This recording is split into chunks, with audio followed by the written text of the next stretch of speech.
Hi, everybody. How are you? If you can hear me all right, give me a thumbs up, please.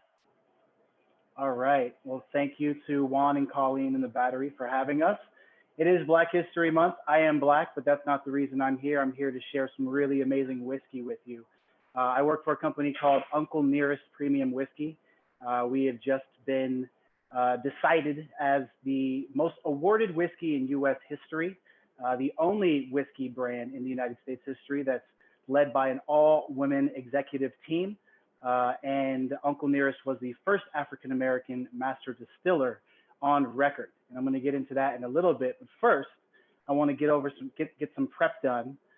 So you should all have some boxes here, whether you're waiting till later or you want to do it right now. I'm going to do it for you. So feel free to do it with me. So you should have a recipe sheet inside of your kits. It looks something like this. The first thing we need to get out of the way is our cocktail syrup. Once we get our cocktail syrup going, we're going to let that cool, and we're going to go into some cool facts and some storytelling about Uncle Nearest. Then we're going to try our whiskey. You should all have a bottle of 1884 inside of your boxes. That'll look just like this. And after we're done tasting and the cocktail syrup is chilled, we'll come back and we'll make some cocktails. You guys ready? Thumbs up. All right, so I'm going to follow these directions. This is a very creative recipe. So I have a fun induction burner right here at the Musto bar. I also have a little stainless steel pot, and we're going to bring to a boil our cocktail syrup. So the first thing that's going to go in here is our water. We're going to open this beautiful Uncle Nearest branded mason jar. Actually, turn this down a little bit so you can see. There you go. Emerald Lagasse, eat your heart out. All right, so our water's going in. We have our induction burner set to a medium heat. Now, we're gonna add our sugar. So we have some raw sugar here in a little bag. Simple syrup is equal parts sugar and water. So we're gonna use a raw sugar here to make it a little bit more viscous and rich, and apparently more healthy for you than bleached granulated sugar. We're going to empty the whole thing into this pot here with the water that's pre-measured for you. The next thing we have is our golden raisins. Okay, open our bag of golden raisins here. This sounds tasty. All right, and in goes our golden raisins into the pot. I'm going to give that a little stir. Make sure that's nice and mixed in. And then, off screen, but I promise I have it, it is an induction burner, and we're going to heat this up. So we're just going to bring this up to a very quick, slow boil, and then we're going to turn it off completely. And then we're going to let it cool. Okay? I'm going to turn my induction burner up to about medium high, and we're going to let that go. And I'm going to do this behind the scenes a little bit. So please take your time, and if you have any questions, feel free to drop those into the chat. We have Juan back there who's going to let me know if there's any pressing questions, and I'm happy to answer those as they come about. I'm going to get into some Uncle Nearest history. I'm going to share my screen, so bear with me for a second. All right, can we all see this shared screen here? It should say Uncle Nearest Premium Whiskey. Just give me a thumbs up if you can see that. All right, I see some of you have already dipped into the whiskey tasting. That is okay. So Uncle Nearest Premium Whiskey, an amazing company, super blessed to work for this group here. Uncle Nearest as a whiskey brand came about 4 years ago. We've been on the market for about 4 years, but before that, there was a couple years of some really diligent research. This is an American whiskey, specifically a Tennessee whiskey. And here is the house where Uncle Nearest was founded. So let's talk about Uncle Nearest and who he was. His legal name was Nathan Green. He was a slave for hire, and this is prior to the Civil War. Uncle Nearest was born in Maryland, Virginia, around 1820. He was a slave for the majority of his life, and he was rented from plantation to plantation and farmhouse to farmhouse for the specific purpose of making whiskey. There's something that Uncle Nearest did when he made his whiskey that no one else could achieve.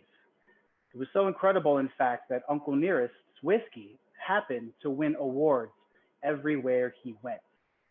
He became a commodity, which means that whenever Uncle Nearest was making whiskey on the farmhouse, that farmhouse or plantation owner in turn sold that whiskey for a higher price point. He was very good for business. The very last farmhouse that Uncle Nearest was working on was this one right here. This is called the Dan Call Farm. This is just outside of Lynchburg, Tennessee. And what's so special about this particular place is it's almost a landmark in American history. See, Dan Call was a preacher. He also had an affinity for making and selling whiskey on the side. How that happened, I'm not quite sure, but he was pretty good at it because he enlisted Uncle Nearest to make that whiskey for him. Around 1856, at this farmhouse, the Lincoln County process was now put into law, which means that if you wanted to call yourself a Tennessee whiskey, you had to follow this specific recipe, this specific process called the Lincoln County process. The Lincoln County process means that you would make bourbon almost as normal, but you would filter it through sugar maple charcoal. And this happened to be the particular step that Uncle Nearest was using to make his whiskey. A lot of people wonder why a distiller would filter through sugar maple charcoal specifically before barreling their whiskey. And this is the biggest differentiation between bourbon and Tennessee whiskey. All right, so lots of bourbon was being made at the time, Kentucky and Tennessee, all around. But the most awarded whiskey happened to be the whiskey that was filtered through sugar maple charcoal. Why sugar maple? Because in the whiskey making South, sugar maple trees were indigenous. It was just very easy. Now, how you make sugar maple charcoal, how you make any other charcoal, is you just torch it. Pretty much burn it until it's an organic matter, until it's coal. And then you filter through that. So the question begged, why was Uncle Nearest filtering through charcoal before putting his whiskey in a barrel? This is what we find out, an art form, almost a form of survival that was passed down from West Africa through the slave trade. And it's a way that Africans and afterwards slaves purified their drinking water. It was almost as if, you know, you go to the grocery store and you bring your vegetables home, but before you eat your vegetables, you wash them. And Uncle Nearest was washing his whiskey. I'm gonna take a second to turn my induction burner down, and I have my syrup that's going to sit and cool. Pardon the interruption. In 1856, Uncle Nearest met a very particular individual. His name was Jasper Newton. Jasper Newton Daniel grew up to become one of the most acclaimed and successful whiskey makers in the world. While Uncle Nearest was on this farm, the Dan Call plantation, Jack Daniels was about 15 years old when he ran away from home. He had several siblings. There was not enough food on the table, and he needed to make his own. He met Dan Call, the preacher, at his farmhouse and asked if he could stay in exchange for doing chores. Then in turn, a very young Jack Daniel became a chore boy for Dan Call. Part of his chores consisted with helping Uncle Nearest make the whiskey. Jack Daniels and Uncle Nearest had this almost godfather-godson relationship. Now remember, Uncle Nearest at this point is about 30-something years old, and he's teaching young Jack Daniels how to make the whiskey. Jack Daniel is picking up on this, and now he's in turn selling the whiskey. He was so good at selling this whiskey that he made a name for himself. It's very important to remember during the Civil War, it was highly illegal to sell whiskey to these soldiers. But young Jack Daniels, well, at full-grown height, he stood about 4'9". He was a very small individual. So when he's younger, you can imagine he's even more adorable. And who's going to shoot him and take his money and his whiskey? He was fearless, and he made a big name for himself and a lot of money for himself. Well, what happens after Jack Daniel gets a little bit older? He takes that acclaim that he's built for himself and he comes back and he purchases the Dan Call farm. And this is where he opens up the first old number 7 Jack Daniel distillery. This is that traditional Jack Daniels bottle that we've all grown to love or hate at this point. But he opened up the very first Jack Daniel distillery here on this farm. And who did he name as his master distiller? Of course, Uncle Nearest. Uncle Nearest became his master distiller on this farm, and they started cranking out whiskey for about 5 or 6 years. At that point, Uncle Nearest is getting kind of old. He's now newly emancipated, and he has money. He's free, and he's rich. In fact, his family, the Green family, was one of the most prominent families in the whiskey-making South. So much that it said that Jack Daniels was in constant litigation from his neighboring communities, upset about why these color folk received all of this compensation. 1884, our bottle here that we're going to be sipping tonight. 1884 marks the last year that Uncle Nearest made whiskey. He laid his last whiskey barrel to rest. Why did he leave the game? Not because he didn't have an affinity for making whiskey anymore or a fondness for Jack Daniels. It's that Jack Daniels decided to move his distillery from the Dan Call farm to where it is right now in Lynchburg, Tennessee. And Uncle Nearest had been making pot still whiskey. I mean to raise a hand if anybody knows the difference between pot still whiskey and column still whiskey. Pot still whiskey is essentially you put it in the pot and you get just as much liquid volume as you put in that pot that you take out, and that's it.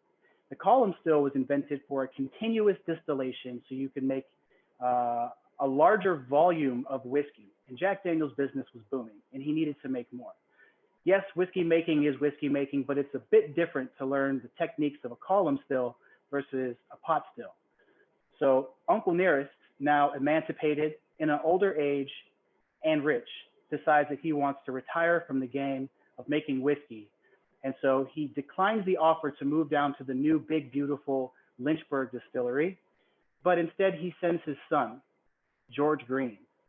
Now, this is one of the most famous photos of Jack and one of Uncle Nearest's descendants. There's not a lot of photographs from back then, but this one is posted all over our distillery in Shelbyville, Tennessee. It's also posted all over the Jack Daniel's distillery in Lynchburg, Tennessee. And this just goes to show this entire photo is all white men, and there's one black man here, and Jack Daniels is sitting right next to him.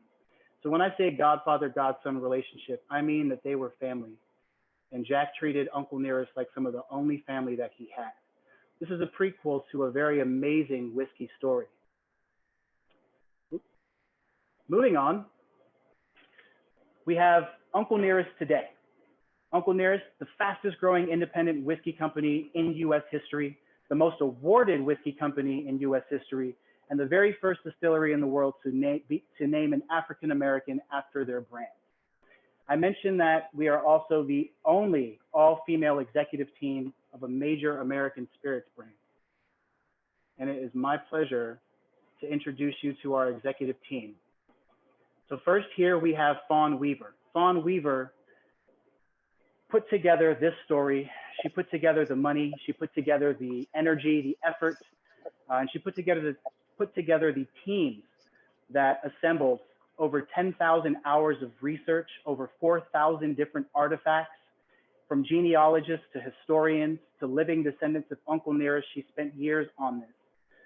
One day, Fawn Weaver, who was already a, how do I say, almost a whiskey somm herself. She loved Jack Daniels and the history that it brought to the table. She also loved the American history that whiskey brought out to the table. And she loved whiskey already herself.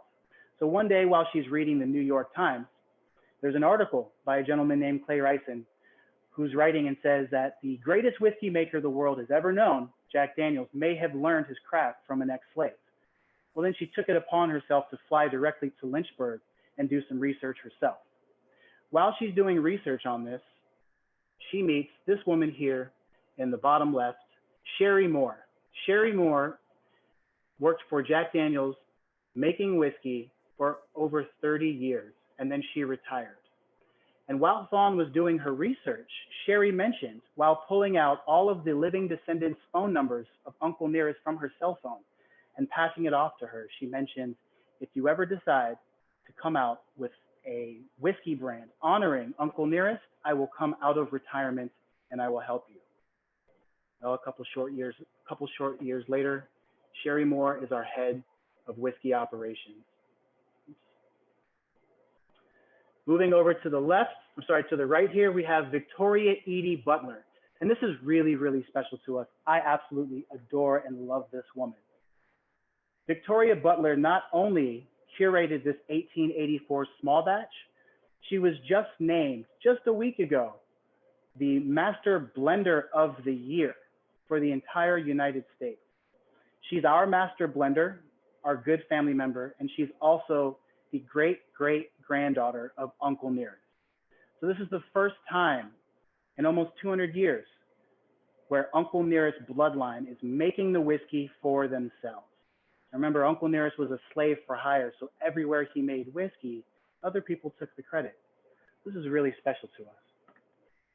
And then, last but not least, our fearless leader, this is Catherine Jerkin. She is our Senior Vice President of Global Marketing and Sales. It's a big, long title. It means she does everything, and she's been Fawn's right hand since day one, and she's grown this company into the monster that it is today. All right, we're gonna get into a quick whiskey tasting. For those of you who kept it in the bottle, we're gonna release the beast. I'm gonna open up mine right now. I love a fresh cork. And where's my whiskey glass? I'm gonna pour just a little sip here. We're gonna talk about this, but first I'm gonna cheers to all of you at the Battery. Cheers to Juan and Colleen, all of you I may have met or may not have met before. Here's to Black History. Here's to being whiskey affiliates, aficionados, and lovers of our industry. Cheers.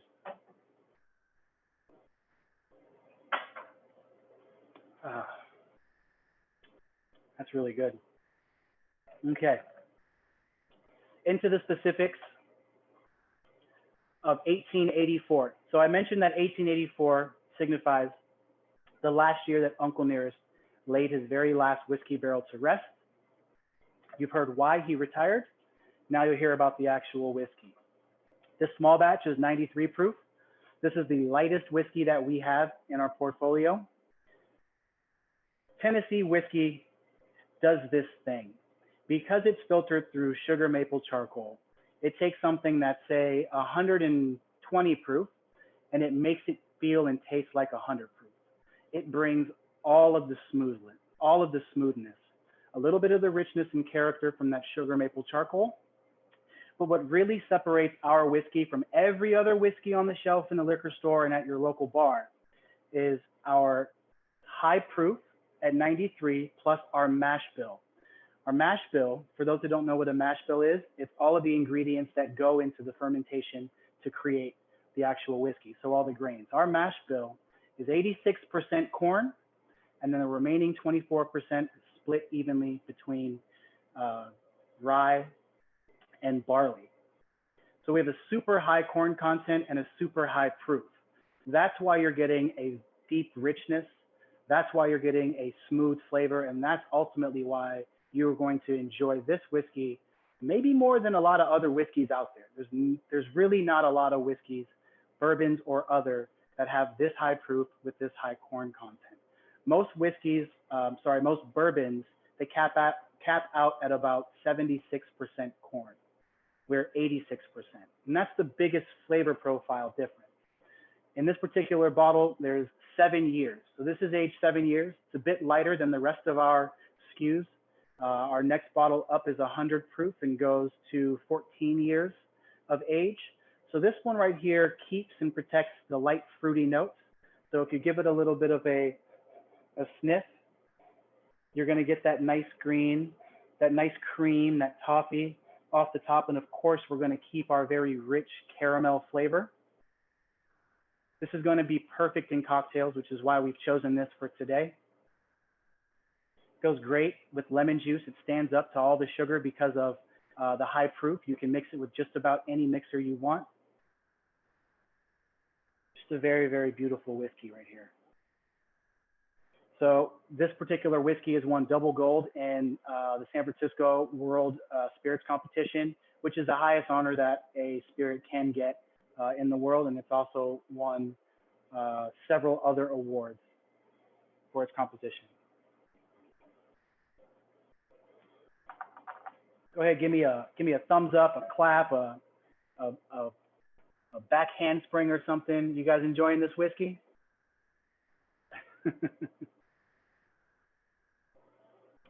All right, so I'll just skim through really fast our other SKUs here. This is 1856.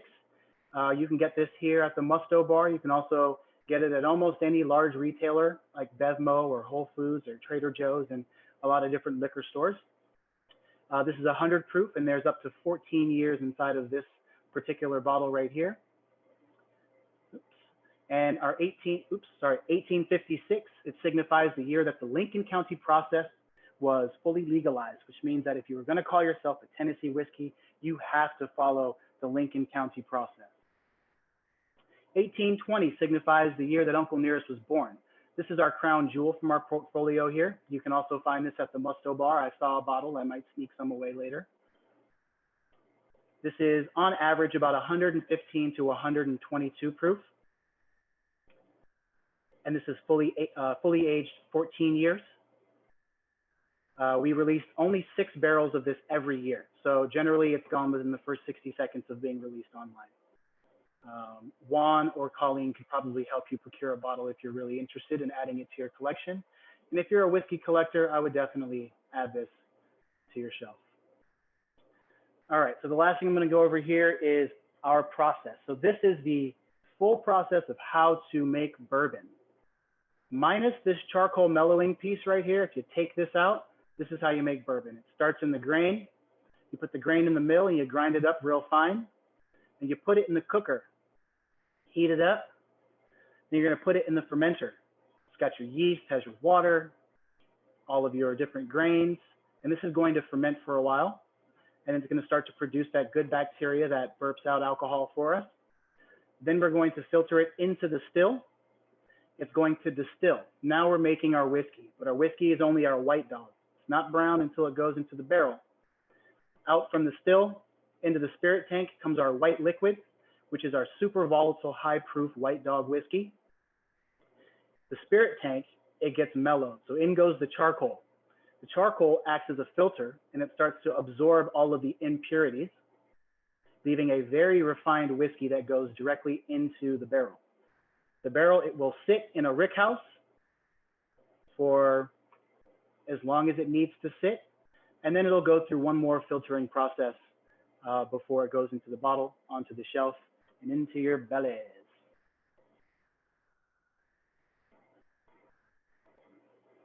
What do you think, Juan? Do you think I touched base on everything? I think you did. I think for a second there, there was somebody wondering what they should do with the syrup, and I put it on the chat. I'm going to unshare my screen and jump back in with you. Yeah, so if you're wondering what to do with the syrup, you should let it steep for a second. If you have an ice bath, put it in an ice bath. The longer you let the raisins sit in the syrup, the more flavor the raisins will impart. The reason we chose a coconut raisin syrup, I can't hear me. Am I on? Am I on? Can you hear me over there? You're on. Yeah. The reason I chose a coconut a raisin syrup is because those are some of the tasting notes on 1884, and 1884 is such a beautiful whiskey. I didn't really want to do too much to it. I just was trying to mellow out the Negroni, because the Negroni tends to be kind of harsh with the Campari, and they're a little bitter.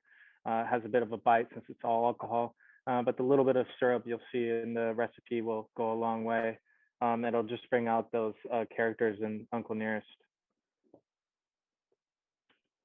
All right.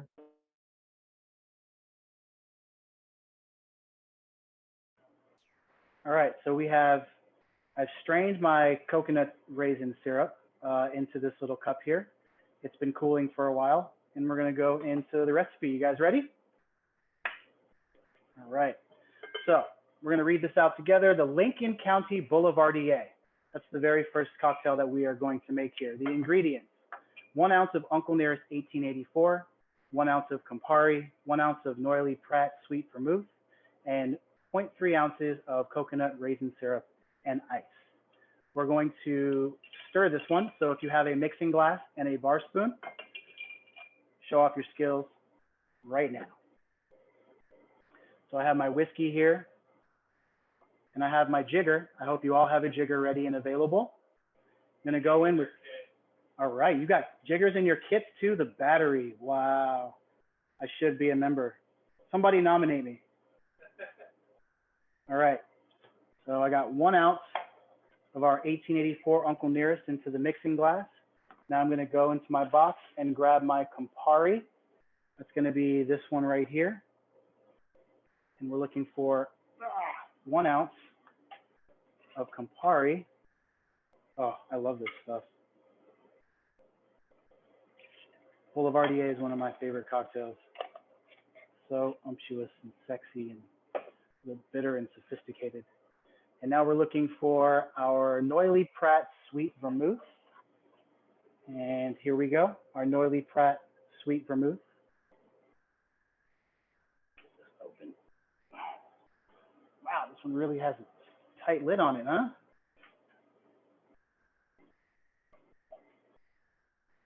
I'm gonna blame it on COVID. I haven't been working out much. I refuse to have you come over here in front of all these people while I'm loosening it up. You can't, no. It's a real struggle. No, it's not just you. All right, you open it up, man. You did this to us. Definitely my fault. All right.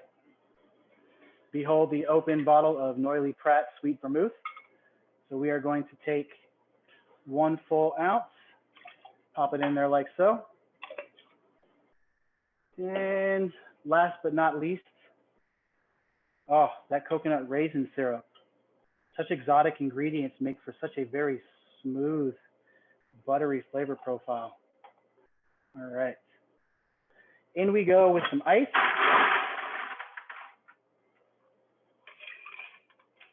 All right. I like to fill my mixing glasses with ice all the way up to give maximum dilution, but also give maximum chill. The whole idea behind stirring your cocktail is you want to chill and dilute at the same time. You don't want it to be over chilled and under diluted, or over diluted and under chilled. So fill that puppy up all the way to the top with some ice. Give it some good stirs. You're going to want to add about a solid ounce of water content to that. And then we're going to go in for our glassware. You all should have a nice brand new Uncle Nearest rocks glass here inside of your kits. Go ahead and get a few ice cubes in there. Okay. And now we're looking for our double strainer right here to make sure no ice chips go in. And then we have our beautiful Hawthorne strainer here. We are going to strain our cocktail into our rocks glass. All right. Let's see. Garnish with a fresh lemon peel. So I got some lemon peels here and a peeler. I'm gonna get a nice swath of lemon here. Press down hard, don't cut yourself. You want a little bit of that pith, so you give your lemon peel some structure.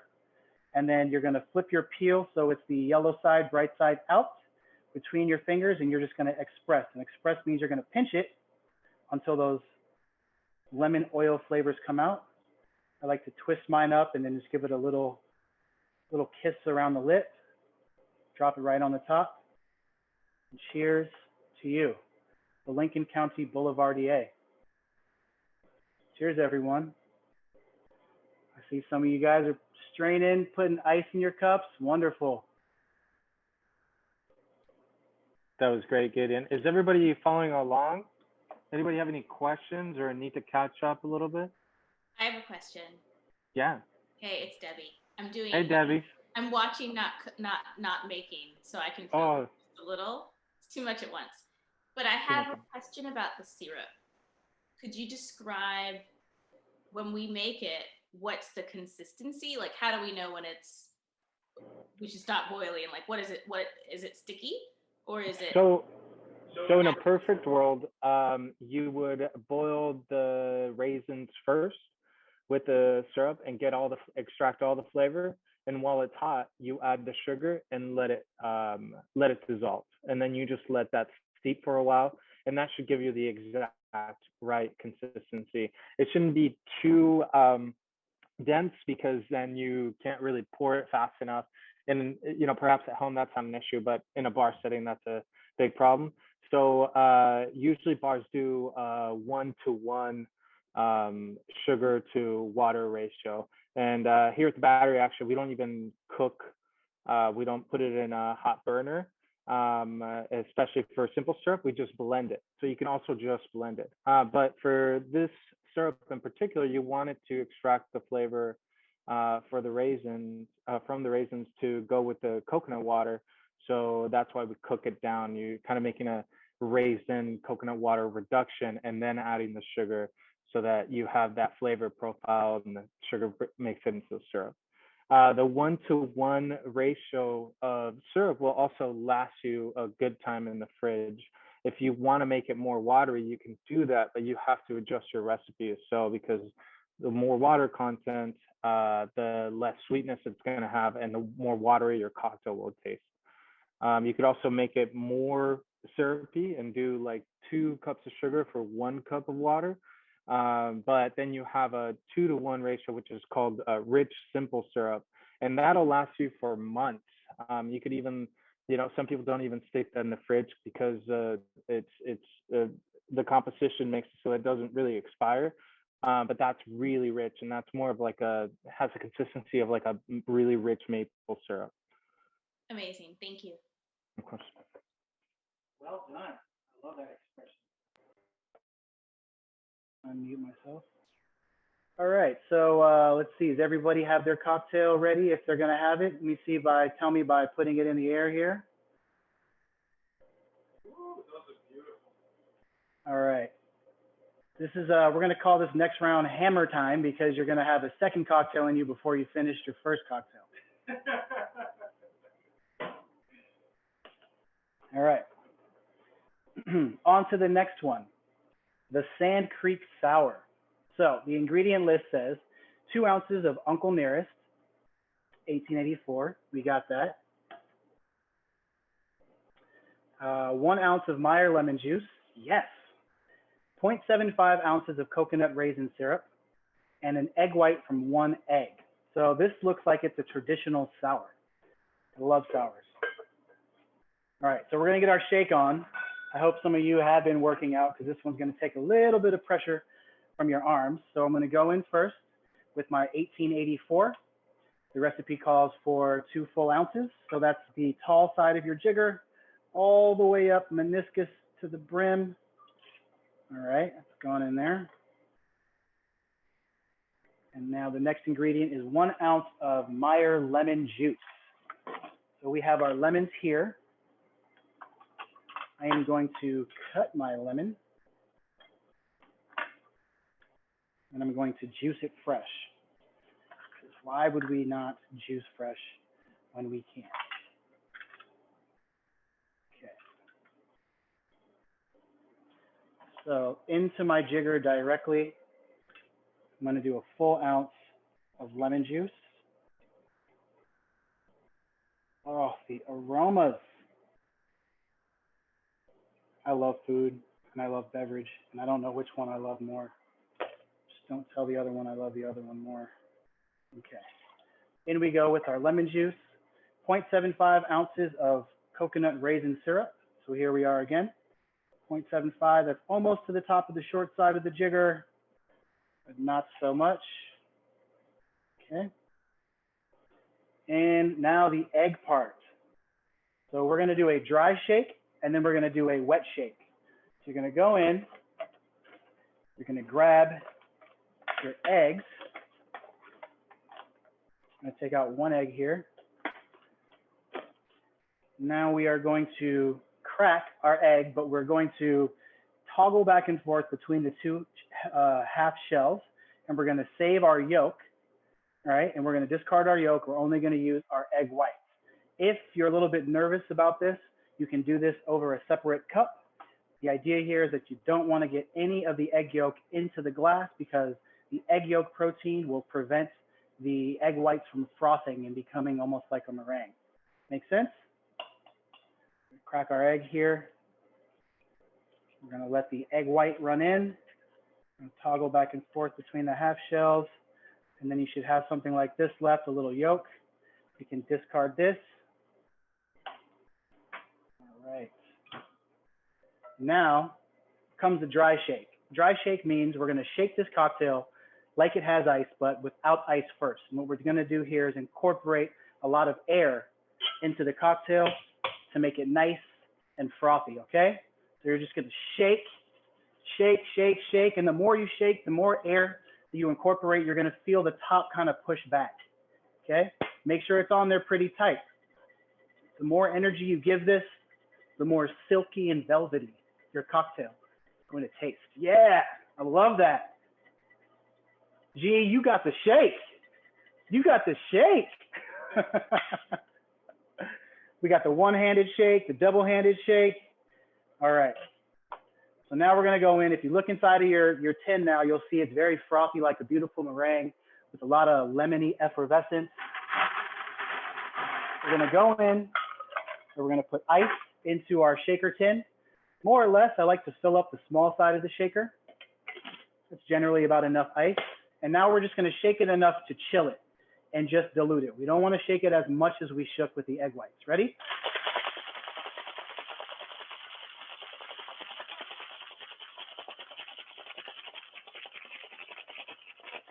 As soon as it starts to get frothy around the edge of your bar shaker, that's when you know it's done. Oh yeah, that's what mine looks like. Yours should look something similar. This one's very important to double strain, okay? I'm gonna put ice in my glass because we're serving this today in a rocks glass. This can be served in a coupe as well. Let's see. So very important, any egg white solids, we wanna make sure that we strain out of here because that's not a pleasant experience. So we're gonna take our Hawthorne strainer, and what comes out should be almost milky. It's so frothy and silky. Oh yeah. Lord of mercy. That's looking good. Almost like a milkshake. Okay. All right. I'm gonna add a couple more ice cubes in that just to top it off. And you know what? Juan, I'm really impressed with myself. You did great. COVID's had me drinking whiskey neat, being lazy. And we're gonna take a lemon peel again. And we are going to express the exact same way we did before. Give it just a little extra oomph of lemon flavor. Kiss the rim. And then, bam. That's beautiful. Eat your heart out, Emerald Lagasse. Yeah. Well, that was Gideon's first time making these exact cocktails, so that was very impressive. He nailed it. Very experienced bartender too, though. How's everybody doing? Does anybody need some extra help? Catch you up a little bit. I see a few of you are straining already. Miguel Celaya, how's that sour? It's really good. Good. Yeah. Well, you're the bar. I saw you doing most of the work. I want to see what he thinks. He's doing that. He does usually do most of the work. It's So. Oh, I fantastic. see. It's actually way sweeter than I thought it'd be. Mhm. It's really Yeah, good. that's the rich simple syrup, or well, that's a simple syrup. Mm. What do you think of the Negroni or the Boulevardier? Yeah, I love Boulevardier, so I loved it. Yeah. It Okay. was great. But this, Good. the sugar comes through. It's great. They're both Good. Good. Excellent. And you all know that you can apply that same concept to make any syrup, any flavored syrup that you like. If you like strawberries, it's basically the same concept. You just boil, some strawberries, let them simmer, steep. You add some sugar, let it dissolve, and you can make a strawberry a whiskey sour, which I'm sure is delicious as well. You can start getting creative. That's one of my favorite things about the bar is getting creative with syrups or shrubs or anything like that, and complementing what is already great spirits. You don't really have to do much to Uncle Nearest 1884 or the 1820, which I hope I can get a bottle off of Gedeon. We might have something that fell off of a truck. I don't know. We'll check it out. Yeah, So that stuff is pretty hard to get. Now everybody has two cocktails in front of them. By a show of holding up your favorite cocktail, which one is it? The sour, the Boulevardier, sour, both? Someone likes both? Nicola, your Boulevardier is almost gone. And the sour, yeah. I think these are both very beautiful cocktails. And I think right around 3 o'clock in the afternoon in a hot day, this sour is for me. Right about now, as the sun's gone down, I think this Boulevardier is for me. I don't know. They're both super effervescent. They're both very tasty. Of course, it's got the great Uncle Nearest whiskey in it. Just a really big thank you and a shout out to Juan for putting these amazing recipes together. Is Musto opening anytime soon? What's going on? What's the update? We hope that maybe with the first couple weeks of San Francisco activating indoor dining, we can open up more venues, including the Musto, which is a very exciting project. It's going to be completely different than what you knew Musto as before. You're going to see some familiar faces, of course, but it should be a pretty cool experience. But we're very, very excited about that. We're just waiting on indoor dining, but patiently waiting, right? Nice. Well, I know we're probably getting a little bit closer to the end of our time. Are there any questions in the chat, or does anybody want to raise their hand? Anything I can answer you about Uncle Nearest and just the work that we're doing out here? I have a few fun facts for you. If not, don't be shy. So during the beginning of the pandemic, our distillery is located in Shelbyville, Tennessee.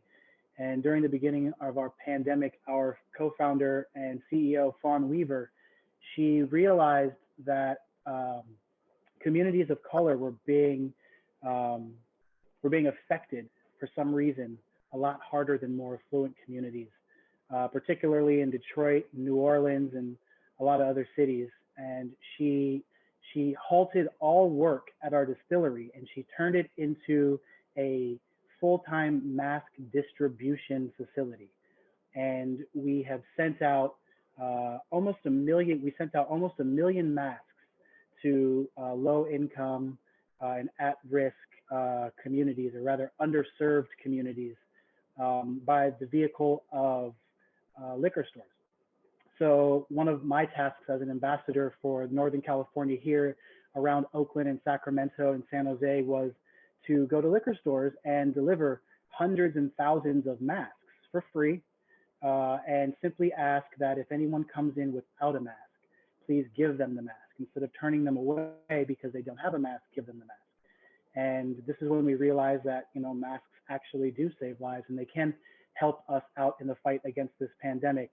And I don't have to tell you all how financially burdening stopping your entire production to create a mask program for the United States was. But I can tell you that a lot of groups afterwards, state groups, government groups, nonprofit groups were reaching out to us trying to get masks. Some police forces were reaching out to us trying to get masks. She was sickened by how much people were hiking the prices of masks online. And so she assigned the task to purchase any and every mask we possibly could to a lot of her staff. And in doing so, close to 1 million masks were given out within the first 2 months of the pandemic. And that's just some of what this brand new, very young company has to offer by way of of community service. This isn't just about profitability.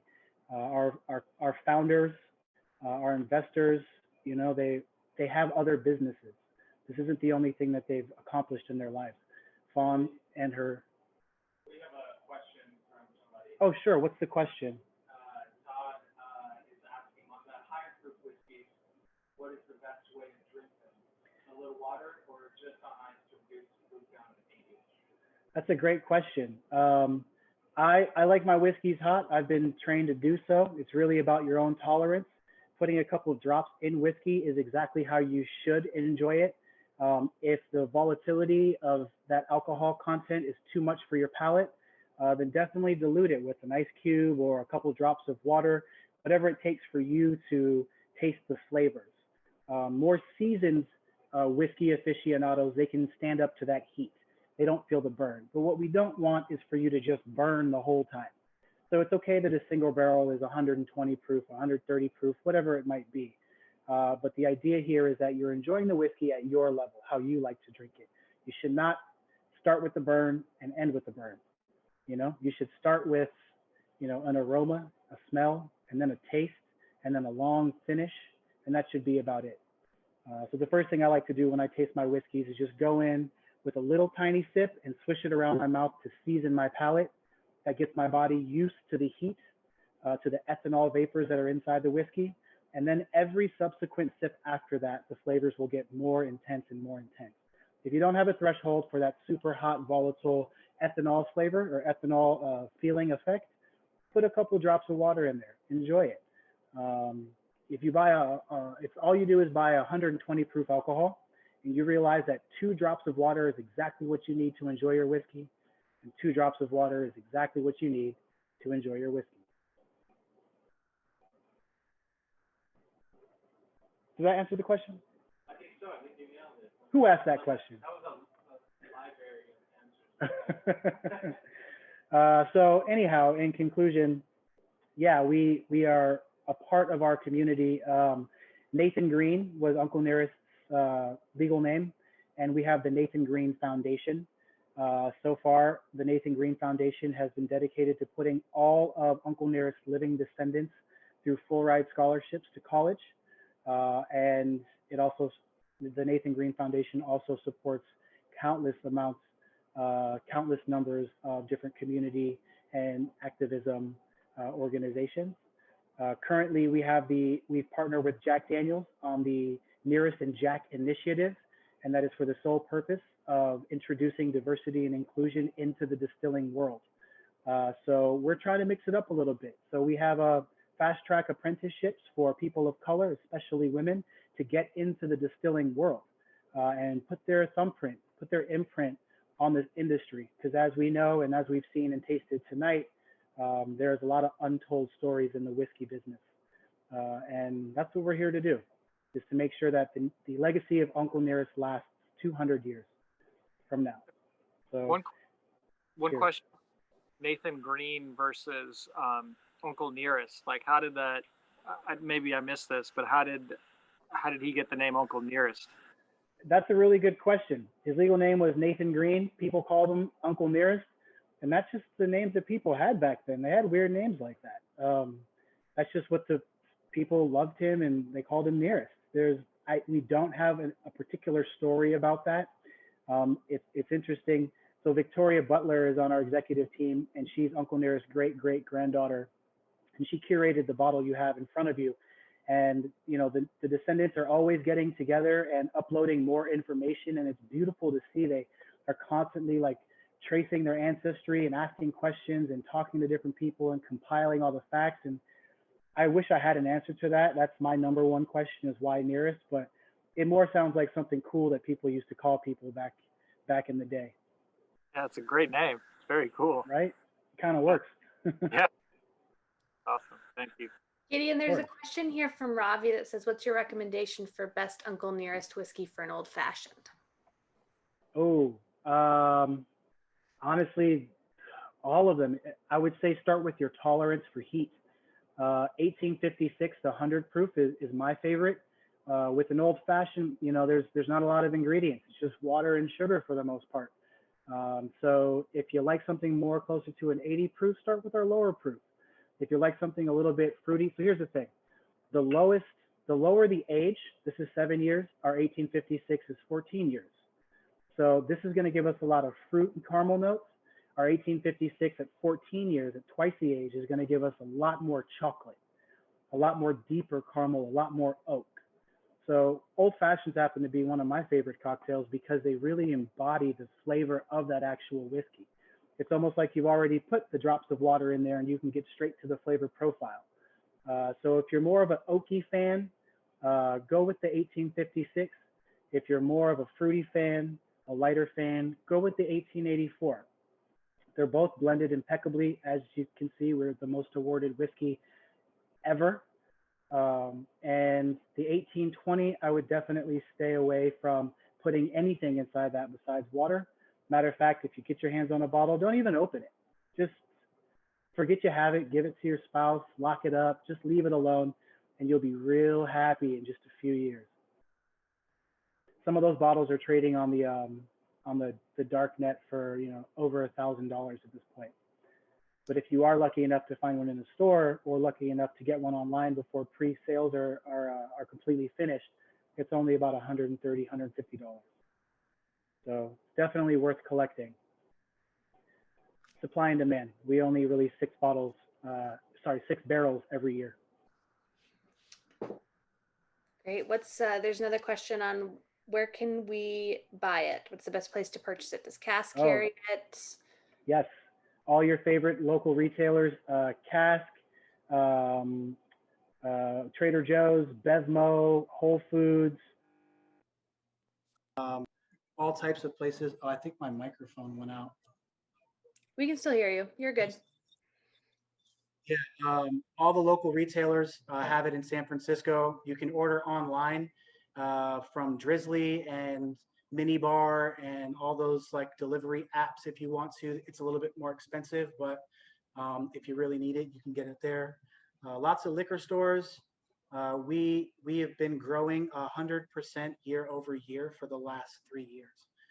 So when we say that we are the fastest growing independent spirit brand in American history, we really mean it. It's pretty insane how the market has taken to us and how people have just kind of made us a part of their everyday tradition. So very thankful, very blessed, and real happy to be successful. Absolutely. I think we can help you get it too at the Battery. So if you have questions, you can reach out to us and we can help you get it as well. And then Juan, just for the group, I know you probably answered Andre's question, but do you need to refrigerate whatever's left of the coconut syrup? Yeah, so the best way to do that is to let it cool completely and get an airtight container. And you want your container to not be too much bigger than the amount of syrup you have. The mason jar would work. One of the mason jars we gave you, of course, that's filled with the vermouth and Campari, but something similar to that would work. Just make sure it's airtight and you just stick it in the fridge. And the most important thing is you should let it cool completely before you do stick it in the fridge and you cover it up. Don't let it sweat because that's what leads to that thing. Sorry, did you say the mason jars you gave us would work or would not work? Those would definitely work. Yeah, that's fine. Yeah. Thank you. Yeah. Any other questions? No, you guys are all pros. We're gonna get you some golden shakers like Gedeon. Well, thank you all for having me and for participating and picking up all these kits. I heard this was a really big success for the Battery. I'm really happy that you guys have this resource for you here and you're engaged with a place like this. I'm definitely a fan. Last February, I was here 4 or 5 or 6 times doing tastings and everybody seemed to love it. And every time I come here, I'm just elated with how much community and how much fun everybody is and how open everyone is. So thank you again very much for having me tonight. Thank you to Colleen and to Juan. And I hope to see you all soon in a very safe way. Be safe out there in COVID land. And yeah, cheers to you. Cheers, Gideon. Thank you so much.